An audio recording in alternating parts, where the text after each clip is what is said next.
Directorate of revenue intelligence દ્વારા વલસાડ તાલુકાના ધોબીકુવા ગામ ખાતે એક ફેક્ટરીમાં મોડી રાત સુધી મેગા તપાસ હાથ ધરાઈ હતી, જેમાં મોટા પ્રમાણમાં નશીલા માદક દ્રવ્યોનો જથ્થો જપ્ત કરાયો હતો.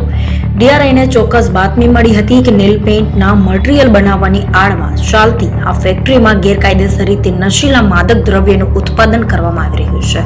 બાતમીના આધારે ડીઆરઆઈની ટીમે મોડી રાત સુધી આ ફેક્ટરીમાં ઝીણવટભરી તપાસ હાથ ધરી હતી, જેમાં મોટા પ્રમાણમાં નશીલા માદક દ્રવ્યોનો જથ્થો પકડી પાડવામાં આવ્યો હતો. આ જથ્થો જપ્ત કરી કાયદેસરની કાર્યવાહી શરૂ કરાઈ હતી. આ કેસમાં ડીઆરઆઈ દ્વારા ફેક્ટરીના 2 જેટલા મુખ્ય આરોપીઓ અને 2 કર્મચારીઓની સઘન પૂછપરછ હાથ ધરાઈ છે.